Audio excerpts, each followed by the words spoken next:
नमस्कार, आप सबका स्वागत है चेतन भारत लर्निंग में। आप सबका स्वागत है हमारे इस विज्ञान एवं प्रौद्योगिकी के क्षेत्र में 19 जुलाई से लेकर 24 जुलाई तक किन खास खबरों ने सुर्खियां बटोरी, तो आइए इस पर चर्चा करेंगे। तो आज हमारे चर्चा के विषय में सबसे पहले हम बात करेंगे जेफ बेजोस के बारे में। जेफ बेजोस की अंतरिक्ष यात्रा और यह एक छोटा सा कदम कैसे मानव के लिए अंतरिक्ष उड़ान के आयाम को खोल सकता है, इस बारे में बात करेंगे। इसके बाद हम चलेंगे एम्स्टर्डम, जहां पर दुनिया का पहला 3D स्टील ब्रिज आम जनता के लिए खोला गया। तो 3D प्रणाली क्या है और ये ब्रिज की खास बात क्या है, इसके बारे में हम कुछ बात करेंगे। फिर चलेंगे एक और खबर पर, जो है मंकी बी वायरस या बंदर बी वायरस के बारे में। और चाइना ने ये कहा है कि उनके देश में पहली मौत हुई है इस मंकी बी वायरस के कारण। तो ये मंकी बी वायरस या बंदर बी वायरस कैसे है और ये कैसे हम मानवों के लिए खतरनाक साबित हो सकता है, इस पर चर्चा करेंगे। उसके बाद हमारी चर्चा का विषय रहेगा NEA स्काउट। यह एक ऐसा अंतरिक्ष यान है जो कि बहुत छोटा है और आर्टेमिस 1 पर साथ जाएगा अंतरिक्ष में, और इसकी कुछ खास प्रणालियों के बारे में हम कुछ संक्षिप्त में बात करेंगे। चलेंगे पेगासस के बारे में बात करेंगे और बात करेंगे हम पेगासस किस प्रकार से इस्तेमाल किया गया और यह कैसा सॉफ्टवेयर है जो कि जासूसी का काम कर रहा है। तो इसके बारे में हम संक्षिप्त में बात करेंगे। बात करेंगे अपनी अगली खबर में अंतरिक्ष चावल के बारे में। अंतरिक्ष चावल क्या है और अंतरिक्ष चावल कहाँ से आया है और किस प्रकार से म्यूटेट होकर ये मानवों के लिए साबित हो सकता है बहुत ही लाभदायक। चलिए आगे बात करेंगे हम WHO GMP COPP प्रमाणन के बारे में, जो कि हमारे भारत के 18 आयुर्वेदिक उत्पादों के लिए दिया जाएगा। तो GMP क्या है और COPP प्रमाणन क्या है, इस बात को जरा समझेंगे। तो चलिए सबसे महत्वपूर्ण खबर जो कि है जेफ बेजोस के बारे में, अमेरिकी अरबपति जो कि अंतरिक्ष उड़ान भर चुके हैं 20 जुलाई को।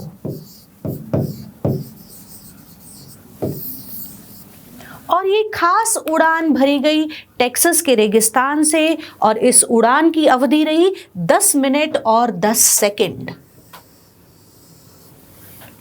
जो तथ्य याद रखने वाले हैं वो आप याद रखेंगे। 10 मिनट और 10 सेकंड की इस उड़ान में ब्लू ओराइजन कंपनी के न्यू शेफर्ड या नए शेफर्ड प्रक्षेपण वाहन पर सवार होकर जेफ बेजोस, उनके भाई और 2 अतिरिक्त लोग जिनके नाम हैं वॉली फंक और एक डच छात्र डेनियल।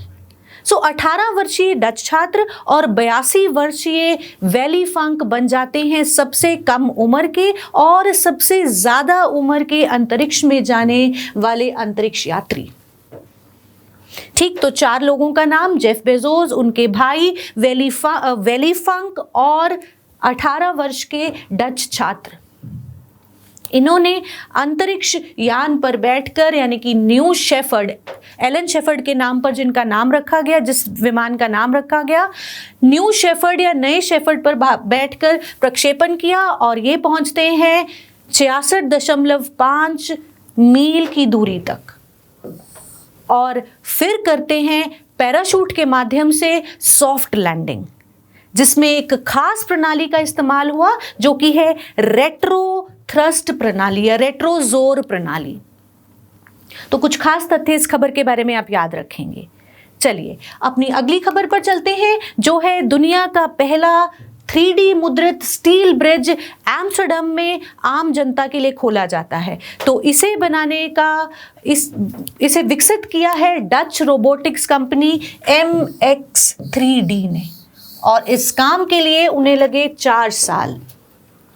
खास बात यह है कि ये खास स्टील ब्रिज एक तरह का जीवित प्रयोगशाला है, यानी कि लाइव लेबोरेटरी है। लेबोरेटरी कैसे है, प्रयोगशाला कैसे है, क्योंकि यह अपने स्वास्थ्य पर ही डाटा एकत्रित करेगा और हम सही मायनों में समझ पाएंगे कि असल समय में 3D प्रणाली द्वारा विकसित ये खास ब्रिज कैसे बदलता है आने वाले समय में।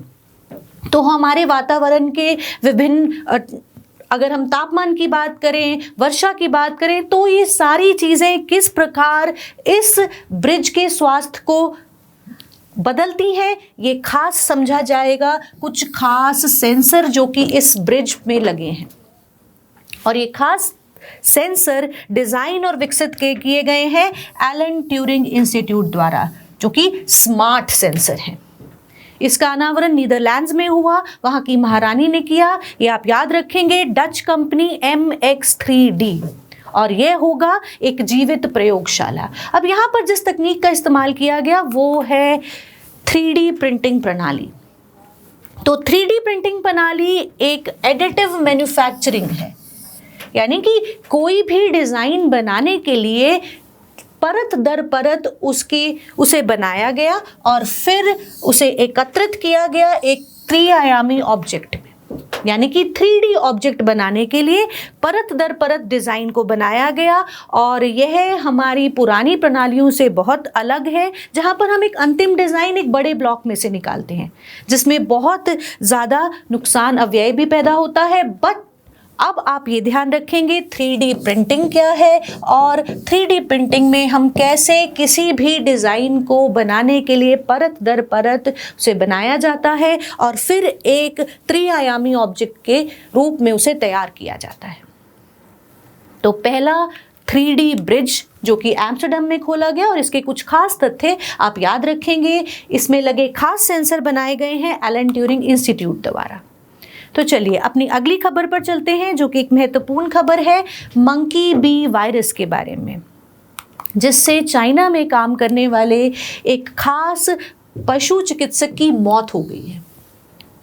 और ये मंकी वायरस 1932 में इसके बारे में इसे पहचाना गया, और अब तक यह 50 लोगों में को संक्रमित कर चुका है, जिसमें से 21 लोगों की मौत हो चुकी है। अब अगर हम इस खास मंकी बी वायरस, बंदर बी वायरस की बात करें, तो ये है अल्फा हर्पीज वायरस।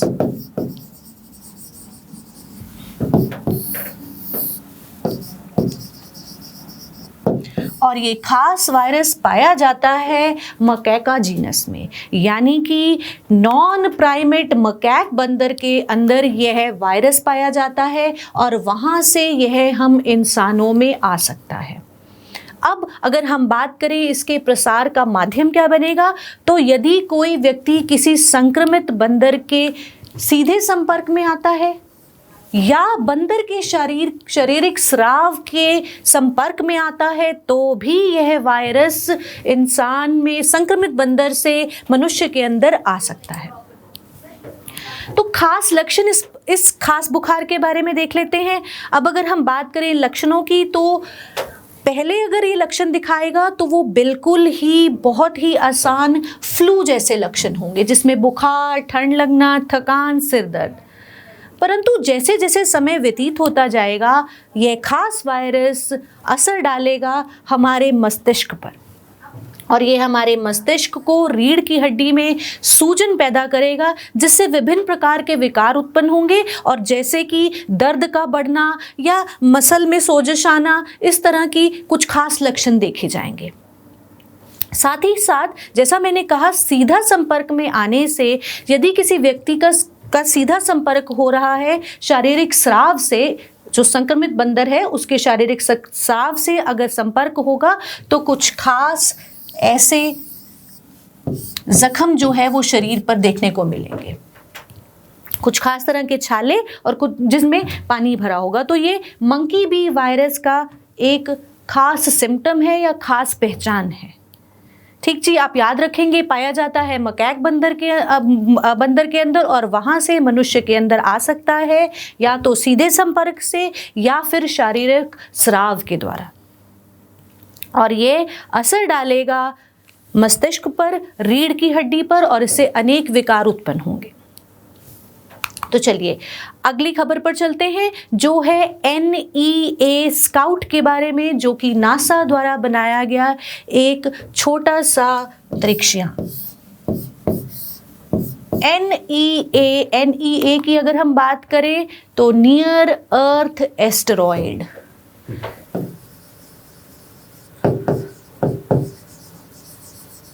यानी कि एक ऐसा शुद्ध ग्रह जो कि धरती के समीप है, और धरती के समीप होने के कारण इनका महत्व और बढ़ जाता है, क्योंकि यह समझा जाता है कि यह पृथ्वी के इतने पास आ सकते हैं कि इनसे हमें नुकसान हो सकता है। अभी NEA स्काउट क्या है? यह आर्टेमिस 1 मिशन पर सवारी करेगा और इसमें एक खास प्रणाली का उपयोग किया जाएगा। उस खास प्रणाली को भी पढ़ेंगे, याद रखेंगे। NEA स्काउट आर्टेमिस 1 पर सवारी करेगा और यह एक बहुत ही छोटे आकार का अंतरिक्ष यान है जो कि पृथ्वी के पास पाए जाने वाले शुद्ध ग्रह से डाटा इकट्ठा करेगा और उस डाटा से हमारी इन खास शुद्ध ग्रहों के बारे में समझ और बढ़ेगी। तो यह एक विशेष सौर सेल प्रणोदन प्रणाली द्वारा चलेगा। सौर सेल प्रणोदन यानी कि सोलर सेल प्रोपल्शन सिस्टम। अब ये सोलर सेल प्रोपल्शन सिस्टम क्या है या प्रणोदन सिस्टम क्या है? यह प्रणोदन सिस्टम वहाँ यूज़ किया जाता है जहाँ पर अंतरिक्ष यान बहुत छोटे हैं और वे बहुत ज़्यादा मात्रा में रॉकेट प्रणोदक को नहीं लेकर जा सकते। तो ऐसे खास यानों में यूज़ किया जाएगा, उपयोग में लाया जाएगा यह सोलर सेल प्रणोदन सिस्टम। इस प्रणाली को अगर हम समझें तो यहाँ पर हम इस खास NEA स्काउट के बारे में अगर बात करें तो इस NEA स्काउट पर उपयोग किया गया है एल्यूमिनियम लिपित प्लास्टिक फिल्म पाल का, या सेल लगाई गई है। ठीक है जी। इस प्लास्टिक फिल्म पाल पर जब हमारे सूरज की रोशनी में ऊर्जावन कण जो कि जिन्हें हम कहते हैं फोटोन, इनसे टकराएंगे तो ये उछाल के बाद एक थ्रस्ट या धक्का या जोर पैदा करेंगे, और ये खास थ्रस्ट या धक्का या हम जोर की बात करें समय के साथ ये बढ़ेगा और इसे उस गति तक तेज कर देगा जिससे यह अंतरिक्ष के माध्यम में नेविगेट कर पाएगा और उस शुद्ध ग्रह पर पकड़ बना पाएगा। तो NEA स्काउट एक छोटा सा अंतरिक्ष यान जिसमें सोलर सेल प्रणोदक प्रणाली का इस्तेमाल किया गया है, और यह प्रणाली इस्तेमाल की जाती है छोटे अंतरिक्ष यानों में क्योंकि वह रॉकेट प्रणोदन को भारी मात्रा में नहीं ले जा सकते। और इस सोलर सेल प्रणोदन में काम करेगा एक खास एल्यूमिनियम लिपित प्लास्टिक सेल जिस पर फोटोन टकराएंगे और उछाल के बाद एक धक्का बनाएंगे, और इस खास थ्रस्ट से ये छोटा सा स्काउट अपना लक्ष्य तक पहुंच पाएगा और उस पर पकड़ बना पाएगा। ठीक जी। अब हम आते हैं इसके मिशन पर। इसके मिशन की खास विशेषता यही होगी कि यह शुद्ध ग्रह के बारे में जानकारी एकत्रित करेगा, और यदि हम इन शुद्ध ग्रहों के बारे में जानकारी एकत्रित कर पाएंगे तो इनका हमारी पृथ्वी पर क्या प्रभाव होगा उसे समझ पाएंगे, और उस प्रभाव को कम करने के लिए हम अपनी आने वाली रणनीति में इस्तेमाल कर सकते हैं। यानी कि अपनी रणनीतियों को विकसित करने के लिए हम NEA स्काउट पर बहुत ज़्यादा निर्भर कर सकते हैं, क्योंकि यह नियर अर्थ एस्टेरॉयड्स यानी कि पृथ्वी के पास जो शुद्ध ग्रह हैं उन पर से डाटा इकट्ठा करके हमें प्रदान करेगा, जो कि इसके प्रभाव को, इन शुद्ध ग्रहों के प्रभाव को समझने में हमारी मदद करेगा। तो चलिए आगे चलते हैं और अब हम बात करेंगे अंतरिक्ष चावल की। खबर यह कहती है कि चीन ने चंद्रमा के आसपास यात्रा करने वाले बीजों की पहले बैच की फसल की। उससे पहले हम समझेंगे कि ये अंतरिक्ष चावल हैं क्या। तो ये अंतरिक्ष चावल वो चावल है जो कि चैंगही 5 मिशन में 23 दिनों के लिए चंद्रमा की यात्रा पर गए थे, और वहाँ से आने के बाद इन 40 ग्राम बीजों को ग्वांगडोंग प्रांत में विकसित किया गया और उसके बाद इसकी कटाई की गई। अब खास बात यह है कि अंतरिक्ष या ब्रह्मांडीय विकिरण और शून्य गुरुत्वाकर्षण शक्ति के संपर्क में आने के बाद शून्य गुरुत्वाकर्षण के कारण बहुत ज़्यादा बदलाव आया, और इस बीज के रूपांतरण को या म्यूटेशन से एक उच्च पैदावार हो सकती है। अब चीन यह करना चाहता है, और चीन ने इस उपलक्ष्य में 2018 में जो उसने कुछ खास क्षेत्र रखा था, ऐसे स्पेस से लाए गए बीजों के लिए उसे बढ़ा दिया गया है और उसे बना दिया है 2.4 मिलियन हेक्टेयर। तो स्पेस राइस क्या है और ये चीन से कैसे आया है, और इसमें खास म्यूटेशन जो कि माना जा रहा है कि ब्रह्मांडीय विकिरण के कारण या शून्य गुरुत्वाकर्षण शक्ति के कारण है, इसे देखना पड़ेगा। तो पहली खबर तो यही है कि इस खास बीज से पैदावार बढ़ाई जा सकती है। ठीक जी, चलिए आगे बात करेंगे हमारे खास 18 आयुर्वेदिक उत्पादों के बारे में जिनके लिए हम चाहते हैं WHO GMP COPP प्रमाणन दिया जाए, और इसकी पहल की गई है मिनिस्ट्री ऑफ आयुष ने, जिसके साथ मिले हैं IMPCL,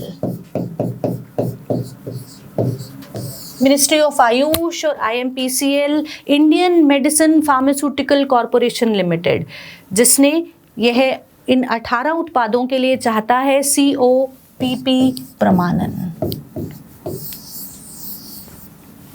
और इसे जांच कर चुका है CDSCO। अब समझेंगे कि हम ये GMP क्या है। GMP यानी कि गुड मैन्युफैक्चरिंग प्रैक्टिस, या हम कहेंगे अच्छा विनिर्माण अभ्यास। गुड मैन्युफैक्चरिंग प्रैक्टिस या अच्छा विनिर्माण अभ्यास, यह होना बहुत ज़रूरी है। यदि कोई भी दवा कंपनी वैश्विक तौर पर या वैश्विक बाजार में अपनी दवाओं की बिक्री करना चाहता है तो उसके लिए यह GMP प्रमाण पत्र अनिवार्य है। और GMP प्रमाण पत्र मिलने के बाद कोई भी फार्मास्यूटिकल कंपनी के लिए कोई भी फार्मास्यूटिकल उत्पाद बेचने के लिए COPP प्रमाणन या सर्टिफिकेशन होना ज़रूरी है, जिसे दिया जाता है WHO यानी कि विश्व स्वास्थ्य संगठन द्वारा अनुशासित प्रारूप के बारे। तो खास कुछ गाइडलाइंस दी गई हैं WHO द्वारा, जिस पर खरा उतरने पर ही यह COPP प्रमाण दिया जाता है। और जैसा मैंने कहा, किसी भी दवा कंपनी के लिए अगर वैश्विक स्तर पर वो अपनी दवाएं या अपने उत्पादों को बेचना चाहता है तो यह प्रमाणन होना बहुत ज़रूरी है, और ये 3 साल के लिए दिया जाता है, और इसके बाद इसे रिन्यू या नवीनीकरण इसका किया जा सकता है। किसी भी उत्पाद को 3 साल के लिए COPP दिया जाता है, उसके बाद इस उत्पाद के लिए इसका नवीनीकरण कराया जा सकता है उस कंपनी द्वारा। ठीक थी। जो GMP क्या होता है, COPP क्यों आवश्यक है, इसके बारे में आप ध्यान रखेंगे। चलिए अगली खबर पर चलते हैं, जो कि है पेगासस मैलवेयर, यानी कि पेगासस दुर्भावनापूर्ण सॉफ्टवेयर के बारे में। एक ऐसा सॉफ्टवेयर जो कि अच्छी भावना के साथ नहीं, दुर्भावना के साथ खास तौर पर बनाया गया है NSO ग्रुप द्वारा। और ये खबरों में इसलिए रहा क्योंकि हाल ही में भारत में कुछ खास सार्वजनिक आंकड़ों के द्वारा यह जासूसी करने में लिप्त पाया गया। यानी कि इस खास मैलवेयर या इस खास सॉफ्टवेयर का इस्तेमाल, पेगासस का इस्तेमाल किया गया जासूसी करने के लिए हमारे भारत के कुछ विशेष व्यक्तियों के ऊपर, और इसे बनाया है NSO कंपनी द्वारा, जो कि एक इजरायली कंपनी है। और यह NSO ग्रुप बनाने के बाद इस पेगासस को अपने क्लाइंट्स को देता है ताकि वह इसका इस्तेमाल करके कुछ खास लोगों के ऊपर जासूसी कर सके। अब अगर हम इस सॉफ्टवेयर की बात करें तो यह फ़ोन के माध्यम से लोगों पर जासूसी करता है, और यह एक भेजता है शोषण लिंक। जिस उपयोगकर्ता को लक्षित किया गया है, यानी कि जो टारगेट है, अगर इस लिंक पर क्लिक करता है तो ये मैलवेयर को अनुमति दे रहा है कि अब वह उसके फ़ोन से सभी डाटा को चुराकर क्लाइंट तक पहुंचा पाए। तो NSO ग्रुप, जैसा मैंने कहा, इजरायली ग्रुप है। NSO इसके 3 पार्टनर्स के नाम पर ये नाम रखा गया है। तो NSO ग्रुप द्वारा ये पेगासस सॉफ्टवेयर बनाया गया, जिसे क्लाइंट से यूज़ कर रहे हैं, इस्तेमाल में ला रहे हैं खास व्यक्तियों पर जासूसी करने के लिए। और एक बार ये पेगासस किसी भी फ़ोन तक पहुंच जाता है तो यह पूरी तरह से उस फ़ोन के सारे डाटा तक अपनी पहुंच बना सकता है। अब हम समझते हैं इस खबर से संबंध रखने वाले कुछ खास साइबर हमलों के बारे में। तो यह एक साइबर अटैक है, साइबर हमला है। इसी प्रकार के और साइबर हमले क्या हैं उन पर भी नज़र डालते हैं। तो मैलवेयर, जैसा मैंने कहा, दुर्भावनापूर्ण सॉफ्टवेयर जो एक कंप्यूटर सर्वर या कंप्यूटर नेटवर्क की जासूसी करने के लिए, को नुकसान पहुंचाने के लिए डिज़ाइन किया जाता है। और हम अगर बात करें तो ऐसे मैलवेयर्स हैं ransomware, virus, worms, Trojan horse, जिनके बारे में अभी हम बात करेंगे। ये सारे स्पाईवेयर, वायरस, ट्रोजन हॉर्स, ये सब मैलवेयर हैं। ठीक जी। इसके बाद एक और ख़ास तरह का अटैक, ख़ास तरह का हमला होता है फिशिंग। जैसा कि नाम ही बता रहा है, फिशिंग करने के लिए हम मछली पकड़ने के लिए क्या करेंगे, कांटा डालेंगे, जो फंस जाएगा उसमें। अब यहाँ पर अगर हम सॉफ्टवेयर से इसे जोड़कर देखें तो यह एक भ्रामक ईमेल भेजेगा और उस ईमेल या वेबसाइट से यह किसी भी उपयोगकर्ता की निजी जानकारी या व्यक्तिगत जानकारी को इकट्ठा करने की कोशिश करेगा। जो भी इस ईमेल या इस खास वेबसाइट को खोलेगा वह इस फिशिंग तकनीक में फंस जाएगा और उसकी व्यक्तिगत जानकारी क्लाइंट तक पहुंच जाएगी। ठीक जी। तो फिशिंग समझ में आया, मैलवेयर समझ में आया। इसके बाद है सेवा हमलों से इनकार, यानी कि denial of services attack. Denial of services attack के बारे में, अगर हमले के बारे में हम बात करें तो जैसा ये नाम ही बता रहा है, डिनायल ऑफ सर्विसेज, तो यह किसी भी उपकरण को या किसी भी सिस्टम को बंद कर देगा और उपयोगकर्ता को वह सर्विस नहीं मिल पाएगी। तो यह भी एक तरह का साइबर अटैक है। ठीक है जी, साइबर हमला है। इसके बाद है मैन इन द मिडल हमला, MITM, man in the middle attack, जो कि छिपकर किया गया हमला है। दो पार्टियों के लेन देन में यह खास सॉफ्टवेयर इस सॉफ्टवेयर बाधा डालता है इस यातायात में, और साथ ही साथ जैसे ही इसमें बाधा डालेगा यह डाटा को फिल्टर करेगा और चुरा लेगा। तो मैन इन द मिडल यानी कि दो लोगों के लेन देन में, दो लोगों की ट्रांजैक्शन में ये बाधा डालेगा और वहाँ से डाटा को चुराने की कोशिश करेगा। इसके बाद है SQL injection, structured query language, यानी कि संरचित क्वेरी भाषा। ये एक ऐसी प्रोग्रामिंग भाषा है जिसे बहुत सारे वेबसाइट्स अपने डाटा स्टोर करने में या डाटाबेस में इस्तेमाल में लाते हैं। तो यह SQL इंजेक्शन क्या करेगा, ऐसे ही सर्वर्स पर अटैक करेगा ताकि उनके डाटाबेस में सेंध लगा सके और वहाँ से डाटा को चुरा सके। तो SQL इंजेक्शन उन खास सर्वरों पर अटैक करेगा और वहाँ के डाटाबेस से डाटा को चुराने की कोशिश करेगा। तो यह है विभिन्न प्रकार के साइबर हमले। अब जैसा मैंने कहा था हम बात करेंगे पेगासस के बारे में। यहाँ पर एक और तथ्य पेगासस के बारे में आप याद रखेंगे। पेगासस है शून्य क्लिक हमला, यानी कि 0 क्लिक अटैक। जैसा मैंने कहा, या तो वो कोई ईमेल भेजेंगे, परंतु यह एक 0 क्लिक अटैक भी है जहां पर मनुष्य के त्रुटि के बिना भी यह डिवाइस पर नियंत्रण हासिल कर सकता है। यानी यदि मनुष्य जो भी उपयोग करता है वो उस संपर्क में ना आए उस ईमेल के, ना ही कोई उससे गलती हो, त्रुटि हो, तो उसके जाने बिना भी यह डिवाइस पर पूरी तरह से नियंत्रण हासिल कर सकता है। तो 0 क्लिक अटैक। ठीक जी, पेगासस के बारे में ये तथ्य आप याद रखेंगे। अब हम चलते हैं मैलवेयर को समझते हैं। विभिन्न प्रकार के मैलवेयर, जैसा मैंने कहा, वायरस, ट्रोजन, वर्म्स, ये सब क्या है हम इन्हें समझेंगे। तो बात करते हैं हम वायरस की। वायरस यानी वो एक अपनी संभावित प्रति बनाना चाहता है, कॉपीज बनाना चाहता है। कोई भी वायरस किसी भी कार्यक्रम के अंदर घुसकर पहले से जो वैध फाइलें उस खास सिस्टम में हैं उन वैध फाइलों का हिस्सा बनकर अपनी और प्रतियां बनाना शुरू करेगा। तो यह होगा एक वायरस अटैक, जिसे हम कंप्यूटर वायरस भी कहते हैं। तो कोई भी वायरस अपने जीवित रहने के लिए अपनी प्रतियां बनाएगा। तो यहाँ पर अगर हम सॉफ्टवेयर की बात करें तो यह खास कोई भी वायरस अटैक संभावित वैध फाइलों में घुसपैठ करेगा और वहाँ पर अपनी प्रतियां बनाएगा। ठीक जी। इसके बाद हम बात करते हैं कीड़े या वर्म्स की बात करेंगे, साइबर वर्म्स।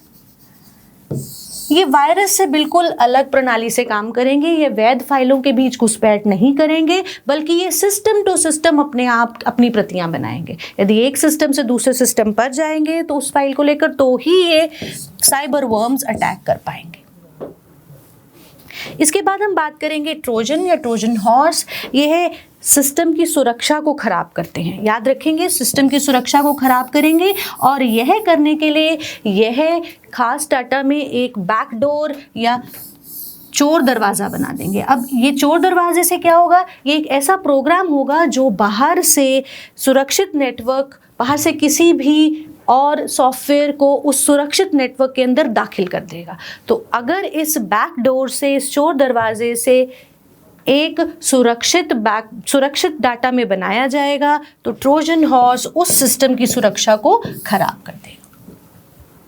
ठीक है जी, वायरस, वर्म्स और ट्रोजन।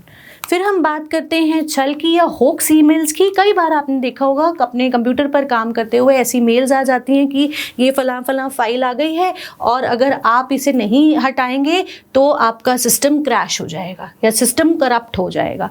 तो दरअसल ये होक्स ईमेल्स क्या करती हैं? उपयोगकर्ता को एक चेतावनी देते हैं कि अगर तुम इस अटैक से बचना चाहते हो तो जो हम कह रहे हैं उन खास निर्देशों पर चलिए।